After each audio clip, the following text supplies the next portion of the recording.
Hello friend, this is Vikas Pandey and welcome to easytuts4u.com। आज के इस ट्यूटोरियल में हम बार चार्ट या फिर एक बार ग्राफ ड्रॉ करना सीखेंगे।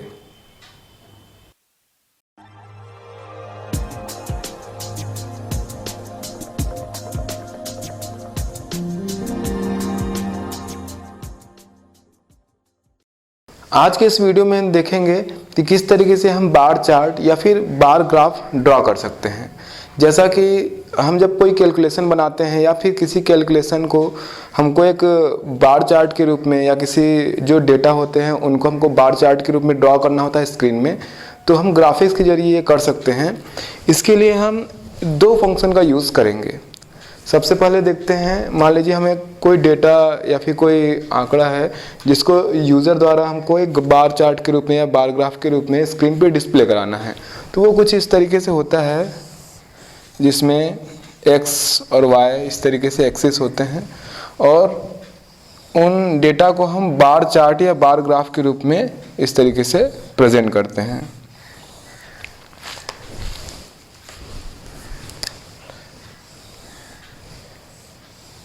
तो ये बार चार्ट या फिर बार ग्राफ ड्रॉ करने के लिए हम ग्राफिक्स में दो फंक्शन यूज़ करेंगे। पहला है बार और दूसरा है बार 3D। इन दोनों फंक्शन के बारे में हम पढ़ेंगे कि किस तरीके से इनका यूज़ करते हुए हम एक बार ग्राफ ड्रॉ कर सकते हैं स्क्रीन पर। तो स्टार्ट करते हैं पहला फंक्शन बार से।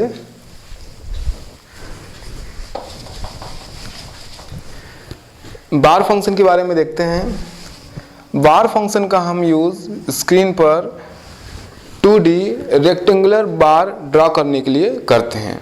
यहाँ पर जिस तरीके से हमने रेक्टेंगल फंक्शन देखा था वहाँ पे 4 आर्गुमेंट की ज़रूरत होती है, बिल्कुल उसी तरीके से यहाँ पे 4 आर्गुमेंट की ज़रूरत होती है। ये जो रेक्टेंगुलर फंक्शन होता है या जो रेक्टेंगल फंक्शन है उसी की तरह वर्क करता है, लेकिन जो बार है और जो रेक्टेंगल फंक्शन हमारे पास है उसमें अंतर ये है कि जब हम एक रेक्टेंगल ड्रॉ करते हैं तो स्क्रीन पर एक रेक्टेंगल तो ड्रॉ करता है, लेकिन किसी पैटर्न या फिर करंट जो भी फिल पैटर्न हो या कलर हो उससे उसको फील नहीं करता है। लेकिन जब हम बार फंक्शन का यूज़ करते हैं तो ये एक रेक्टेंगुलर बार ड्रॉ करता है स्क्रीन पर, साथ ही जो भी करंट पैटर्न होगा, फिल पैटर्न जो आपने यूज़ किया होगा प्रोग्राम में या फिर जो कलर होगा उसके द्वारा इसको फील भी करता है। तो यहाँ पर रेक्टेंगल फंक्शन की तरह ही बिल्कुल 4 आर्गुमेंट का हम यूज़ करते हैं, जिसको एक एक करके हम देख लेते हैं। यहाँ पर होंगे पहला इंट लेफ्ट टॉप, तो इंट लेफ्ट हो गया और दूसरा इंट टॉप हो गया। फिर होता है राइट बॉटम, तो उसके बाद 2 आर्गुमेंट और होते हैं इंट राइट और लास्ट होता है बॉटम, इंट बॉटम। ये 4 आर्गुमेंट होते हैं। यहाँ पर ये 4 आर्गुमेंट में से जो 2-2 आर्गुमेंट है इस तरीके से वो कोऑर्डिनेशन वहाँ पर लेफ्ट टॉप और राइट बॉटम का देते हैं, जहाँ पर ये रेक्टेंगुलर बार है वो ड्रॉ होता है। इसको देख लेते हैं हम। जैसे फर्स्ट है, मैंने लिखा लेफ्ट और टॉप।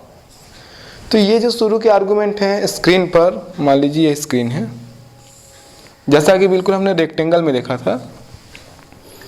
ये जो फर्स्ट आर्गुमेंट है लेफ्ट और टॉप, ये एक लेफ्ट टॉप पॉइंट देते हैं जहाँ से हम इसको ड्रॉ करना शुरू करेंगे। सपोज यहाँ पर हमने लिखा लेफ्ट में 100 और टॉप में हमने लिखा 200। तो इस तरीके से स्क्रीन में लेफ्ट टॉप जो भी हम बार ड्रॉ करने वाले हैं उसके लिए ये सेलेक्ट करता है। यहाँ पर 100 एंड 200 ये जो वैल्यूज़ हैं ये रोज़ और कॉलम्स की हैं, जैसा कि हम पिछली बार प्रोग्राम में देख चुके हैं। तो यहाँ पर ये 100 एंड 200 इस तरीके से सेलेक्ट होगा एक पॉइंट। ये एक पॉइंट देगा जहाँ से हमको ये बार ड्रॉ करना होगा, रेक्टेंगुलर बार, जैसा कि रेक्टेंगल हम ड्रॉ करते थे। उसके बाद है राइट बॉटम। तो राइट बॉटम, यहाँ पर जो राइट बॉटम में एक पॉइंट होगा उसका पोजीशन हमको यहाँ से मिलेगा। तो इस तरीके से मान लीजिए राइट बॉटम में हमने दिया यहाँ पर 100 एंड 200 है, तो आपको जो बार ड्रॉ करना है वहाँ पर ये राइट बॉटम का है। तो राइट मतलब 100 से जितनी दूरी होगी ये उतनी दूरी तक ये ड्रॉ करेगा। जैसे 100 ये है तो हमने लिखा 150, तो यहाँ से खुद 100 है ये पॉइंट, 150 मतलब 50 पॉइंट और आगे जाएगा। उसके बाद 200 यहाँ पर है, तो ये राइट बॉटम, बॉटम मतलब यहाँ जो नीचे जो इसका पॉइंट होगा जहाँ पर ये ड्रॉ करेगा, तो ये 200 है। तो जितना हम इसको लंबा खींचना चाहते हैं बॉटम उतना ज़्यादा ले सकते हैं। जैसे मैंने लिया 400, तो इस तरीके से ये इस तरीके से यहाँ पर एक पॉइंट मिलेगा। तो यहाँ पर एक पॉइंट जो मिला ये लेफ्ट टॉप का है। और इसी तरीके से जो दो आर्गूमेंट है राइट बॉटम, इससे जो हमको एक पॉइंट्स मिलेगा वो इस तरीके से यहाँ पर होगा। ये दो पॉइंट मिलने के बाद एक बार ड्रॉ हो जाता है। तो इन दो पॉइंट को इस तरीके से जोड़ते हुए यहाँ पर बार ड्रॉ हो जाएगा। तो बार को कितना हमको लंबाई में बनाना है या किस तरीके से उसको रेक्टेंगल को ड्रॉ करना है वो आप इन आर्गूमेंट की सहायता से तय कर सकते हैं। यहाँ पर ये लेफ्ट टॉप के लिए है और ये राइट बॉटम के लिए है। मतलब यहाँ पर जब हम लेफ्ट का यूज़ करते हैं तो इस तरीके से ये पॉइंट इस तरफ जाता है, और जब हम टॉप या बॉटम का यूज़ करते हैं तो ये पॉइंट इस तरीके से इसकी लंबा ऊंचाई के लिए या फिर ऊपर से इसकी दूरी के लिए होता है, जो हम पिछले बार प्रोग्राम में रेक्टेंगल में हमने देखा हुआ है। तो इस तरीके से ये बार ड्रॉ हो जाता है। साथ में जो भी करंट फील पैटर्न होता है या फिर जो भी कलर्स होता है उसके द्वारा ये फील हो जाता है। और यहाँ पर एक बार इस तरीके से ड्रॉ हो जाता है। तो रेक्टेंगल जो हम यूज़ करते थे बिल्कुल उसके जैसा ये प्रोग्राम मतलब ये फंक्शन है, बस ये करंट फील पैटर्न और कलर के द्वारा इसको फील करता है। अगर आपने कोई करंट पैटर्न या फिर कोई भी कलर फील नहीं किया है तो जो डिफ़ॉल्ट होता है वो यूज़ होता है। अदरवाइज आप सेट फील स्टाइल का यूज़ करते हुए इसको फील कर सकते हैं। सेकेंड देखते हैं बार 3D।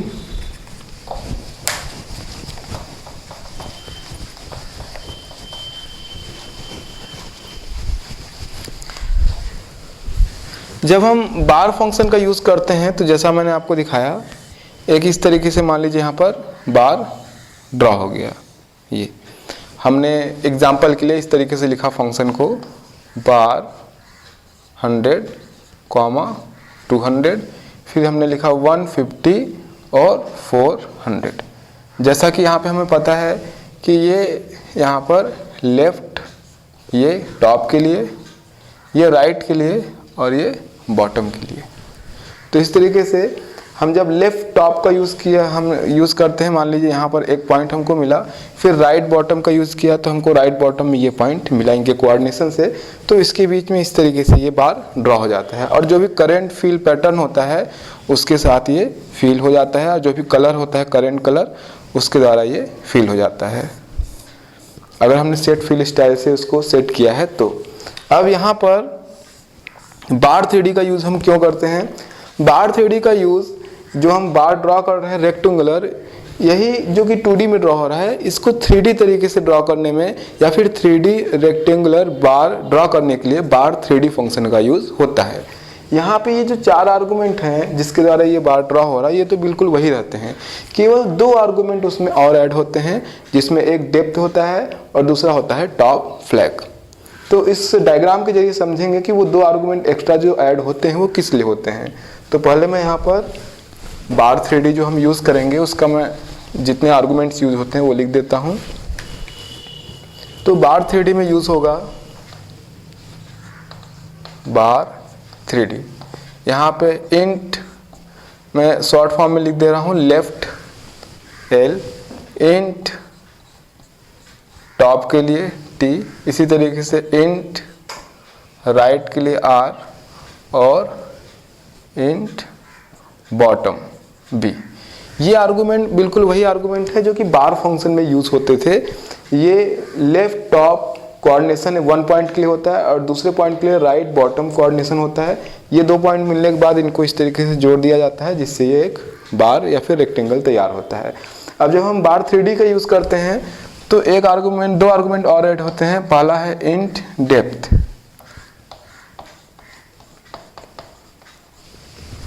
इंट डेप्थ, दूसरा है इंट टॉप फ्लैग। ये दो आर्गूमेंट यहाँ पर एक्स्ट्रा ऐड होते हैं। तो यहाँ पर जो 4 आर्गूमेंट थे वो बिल्कुल सेम थे, इसलिए मैं इसको एक्सप्लेन नहीं कर रहा हूँ। 2 आर्गूमेंट को देखते हैं। पहला इंट डेप्थ और दूसरा इंट टॉप फ्लैग। इन 2 आर्गूमेंट के बारे में, जब इस बार को हम 3D ड्रॉ करेंगे तो इस तरीके से डेप्थ ड्रॉ करते हैं यहाँ पर ये। तो ये जो डेप्थ है वो कितना होगा, ये जो इंट डेप्थ हमने लिखा हुआ है ये आर्गुमेंट निर्धारित करता है। आप जैसे देंगे 10 देंगे 20 देंगे तो ये डेप्थ बढ़ता जाएगा। तो 3D शो करने के लिए ये जो हमारा बार ड्रॉ हो रहा है डेप्थ आर्गुमेंट की जरूरत पड़ती है। फिर है int top flag. Top flag मतलब अगर हम टॉप फ्लैग का यूज़ करते हैं तो इसके ऊपर एक 3D जो टॉप है वो यहाँ पर पुट किया जाएगा, मतलब बनाया जाएगा इस तरीके से। ये हो गया इसका 3D टॉप। तो आप देखेंगे ये जो टॉप दिखाई दे रहा है 3D, ये इस आर्गुमेंट के द्वारा यूज होता है, यानी इस आर्गुमेंट के द्वारा यहाँ पर बनाया जाता है, जो कि सबसे लास्ट है 6वां आर्गुमेंट इन टॉप फ्लैग। इसको आप 2 तरीके से यूज कर सकते हो, या तो ये नॉन जीरो होगा या तो ये जीरो होगा। नॉन जीरो आर्गुमेंट अगर आप यूज करते हैं, जैसे हमने 1 2 या कोई भी नॉन जीरो आर्गुमेंट लिया, तो नॉन जीरो आर्गुमेंट अगर लेते हैं तो इसका मतलब है कि जो बार 3D ड्रॉ होगा या 3D रेक्टेंगल बार ड्रॉ होगा वहाँ पर इस तरीके से एक टॉप फ्लैग मतलब कि एक टॉप का यूज़ किया जाएगा 3D टॉप का। अदरवाइज अगर ये आर्गुमेंट जीरो होता है तो यहाँ पर जैसा कि पहले था यहाँ पर कोई टॉप नहीं था 3D का, उस तरीके से ड्रॉ होगा। तो आप जब 3D रेक्टेंगल बार जो है वो ड्रॉ करेंगे तो अगर आप एक टॉप में इस तरीके से 3D ड्रॉ करना चाहते हैं इसका टॉप, तो आप उसको नॉन जीरो मतलब कि कोई भी आर्गुमेंट यूज़ करेंगे जो कि नॉन जीरो होगा।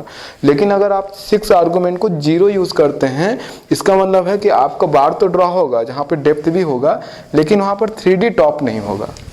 तो 3D टॉप के लिए आप उसे नॉन जीरो यूज़ करेंगे, अदरवाइज ये इस तरीके से स्क्रीन पर डिस्प्ले होगा। अगर हम नॉन जीरो यूज़ करते हैं तो यहाँ पर एक 3D टॉप भी इस तरीके से ड्रॉ होगा। इस तरीके से 3D टॉप यहाँ पर ड्रॉ होगा। तो इसके लिए है ये 6 आर्गुमेंट यूज़ किया जाता है। तो यहाँ पर कुल मिला के जो 4 आर्गुमेंट बिल्कुल वैसे ही हैं जैसे कि बार में थे। 2 आर्गुमेंट एक्स्ट्रा हुए, इंट डेप्थ और टॉप फ्लैग, जिसको हमने देखा कि एक इसके डेप्थ के लिए है, दूसरा इसके टॉप में अगर हम 3D एक टॉप ड्रॉ करना चाहते हैं उसके लिए यूज़ करते हैं, जो कि जीरो या फिर नॉन जीरो हो सकता है। तो इस तरीके से इनका यूज़ करते हुए हम चाहे तो अपने प्रोग्राम में एक बार चार्ट ड्रॉ कर सकते हैं, चाहे वो 3D हो सकता है या फिर 2D। तो अभी मैं एक छोटा सा प्रोग्राम लिखूंगा जहाँ पर इन आर्गुमेंट का मतलब इन फंक्शन का यूज़ करते हुए हम एक बार चार्ट ड्रॉ करेंगे, जिसमें एक 2D बार भी होगा और एक 3D बार भी होगा। तो एक छोटा सा प्रोग्राम लिख लेते हैं इसको समझने के लिए।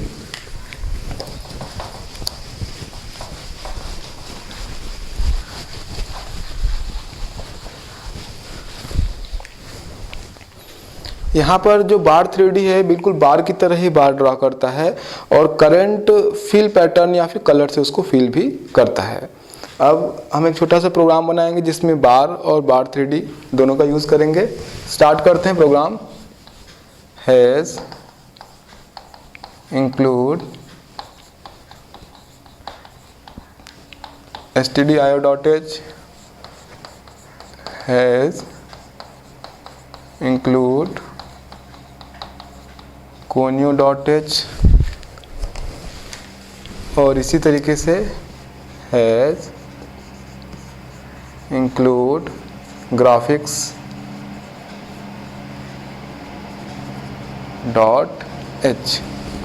अब यहाँ पर हमें एक बार ड्रॉ करना है जैसा हम प्रोग्राम में हर बार बनाते हैं।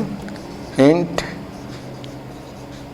मेन फंक्शन, यहाँ पर हम इंटीजर आर्गुमेंट बनाएंगे gd integer variable gd is equal deduct फिर gm। उसके बाद फंक्शन यूज़ करेंगे ग्राफ init फंक्शन, यहाँ पर address of gd graphic driver के लिए एड्रेस ऑफ जीएम, और लास्ट में होता है यहाँ पर पाथ टीसी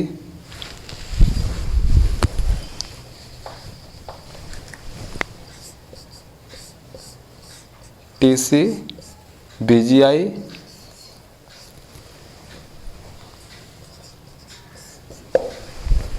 ये जो लास्ट में मैं पाथ लिखता हूँ ग्राफिक ड्राइवर का, ये आपके कंप्यूटर पे हो सकता है कि अलग हो, क्योंकि आप जहाँ पर सी इंस्टॉल कर रहेंगे वहाँ पर ये पाथ आपको मिलेगा। अगर मान लीजिए मैंने सी ड्राइव में इंस्टॉल किया है इस तरीके से टीसी फोल्डर में, तो ये पाथ इस तरीके से होगा। अगर आपके कंप्यूटर में वो कहीं और इंस्टॉल है तो वो पाथ बदल जाएगा। तो इस तरीके से ग्राफ INIT फंक्शन का हमने यूज़ किया। अब यहाँ पर हमें बार या बार 3D ड्रॉ करना है, तो हम बार और बार 3D इन दोनों फंक्शन का यूज़ करेंगे। तो जैसा कि मैंने बताया कि जब आप इन फंक्शन का यूज़ करोगे जो भी करंट फिल पैटर्न होता है या कलर होता है उससे वो फिल हो जाता है।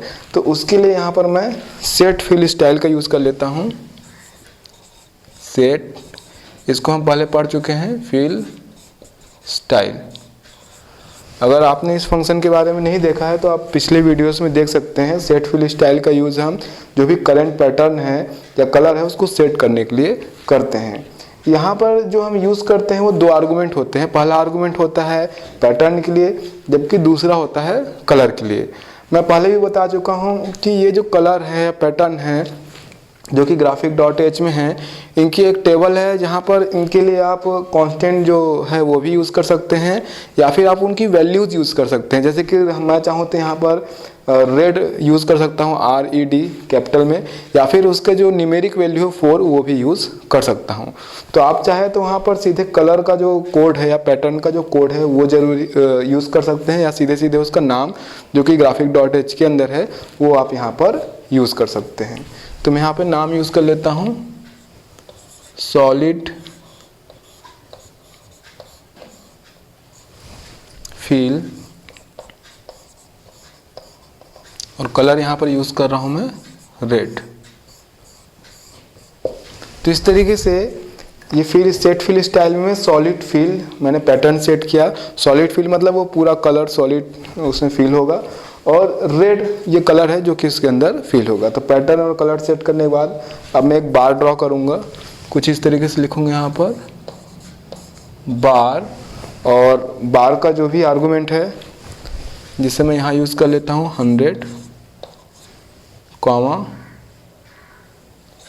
50, फिर 150, और इस तरीके से ये जो 100 है ये यहाँ पर लेफ़्ट के लिए है और 150 जो है वो राइट के लिए है। तो आप जितनी इसके बीच में दूरी रखेंगे बार उतना क्या है वहाँ पर ड्रॉ होगा उस तरीके से। अगर आप बार को ज़्यादा चौड़ा रखना चाहते हैं तो आप इसकी संख्या बढ़ाते जाएंगे, 200 या 300। कम रखेंगे तो उस तरीके से वो ड्रॉ होगा। तो यहाँ पर आपको ध्यान रखना है जो आर्गूमेंट में हम वैल्यूज़ दे रहे हैं जो कि यहाँ पर लेफ़्ट, टॉप, राइट, बॉटम का है, उसके अकॉर्डिंग ही वो बार छोटा फिर ड्रॉ होगा या फिर लंबा ड्रॉ होगा, या उसका शेप कैसा होगा ये इससे डिसाइड होता है। तो यहाँ पर ये लेफ़्ट है और यहाँ पर ये राइट है, तो इन दोनों के बीच की जो दूरी है वो, उसके बाद ये 50 है। जैसा कि मैंने बताया कि लेफ़्ट टॉप 50 टॉप के लिए है, उस तरीके से 50 से जितनी दूरी बॉटम की होगी उतना उसका लेंथ होगा, उतना वो लंबाई में ड्रॉ होगा।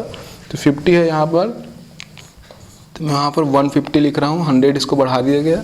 तो इस तरीके से एक बार ड्रॉ होगा जैसा भी इसमें आर्गूमेंट दिया गया है। उसके बाद ये जो सेट फिल स्टाइल है सॉलिड फिल रेड, तो रेड कलर से वो फिल हो जाएगा। तो आपको स्क्रीन पर रेड कलर का एक बार ड्रॉ यहाँ पर दिखाई देगा। ये हो गया बार फंक्शन। इसके आगे हम बार 3D यूज़ कर लेते हैं।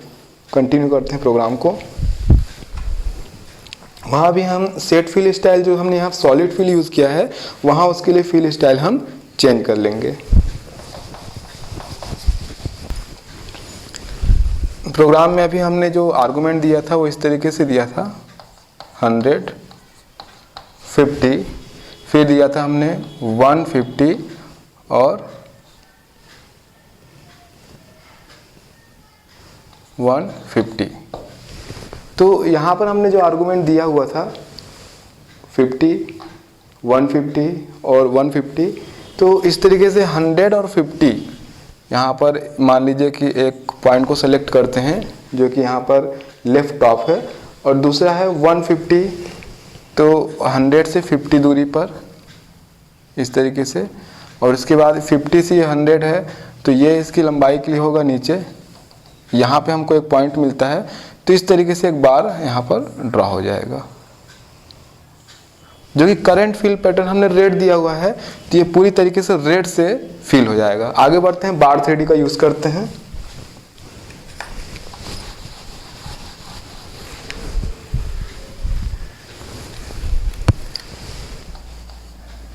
उसके लिए पहले हम फिल स्टाइल सेट कर लेते हैं। सेट फिल स्टाइल, उसमें हमने सॉलिड फिल लिखा था, यहाँ पर हम यूज कर लेते हैं लाइन फिल।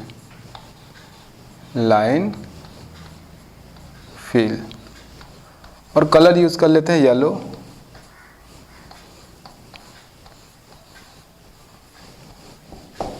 तो इस तरीके से जो करंट फिल पैटर्न है और कलर हमने चेंज कर दिया बार थ्रेडी के लिए, उसमें हमने लाइन फिल का यूज किया है और कलर यूज किया है येलो। अब बार थ्रेडी यहाँ पर ड्रॉ करते हैं। बार थ्रेडी, जो 4 आर्गुमेंट है बिल्कुल सेम ही होंगे।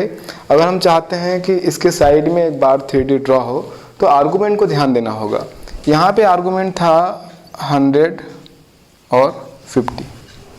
इसी तरीके से जो यहाँ पर ये पॉइंट हमको मिल रहा है, इसके लिए जो आर्गुमेंट था वो था 150 और 150। इसके जस्ट साइड में अगर हम ड्रॉ करना चाहते हैं बार थ्रेडी तो इन आर्गुमेंट के हिसाब से करेंगे।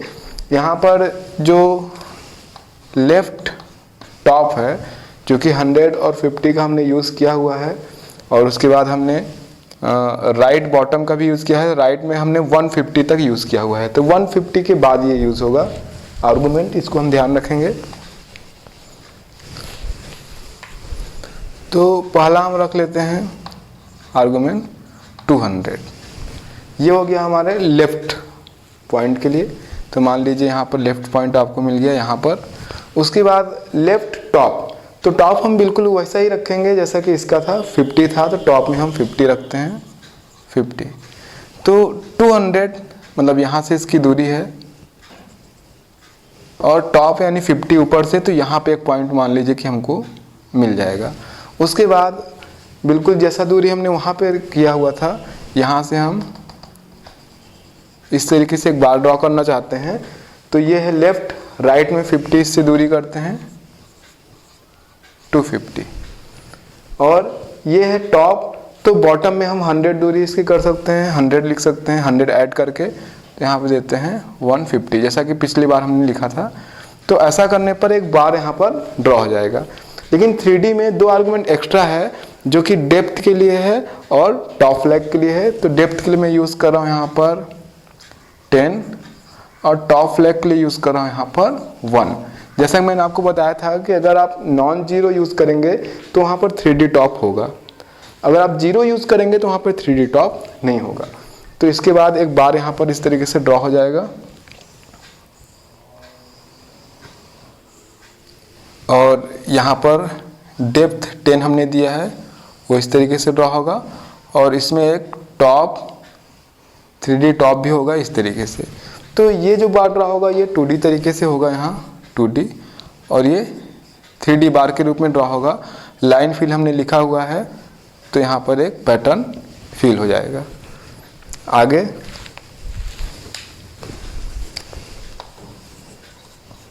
गेट CH, उसके बाद क्लोज ग्राफ फंक्शन यूज करेंगे, और सबसे लास्ट में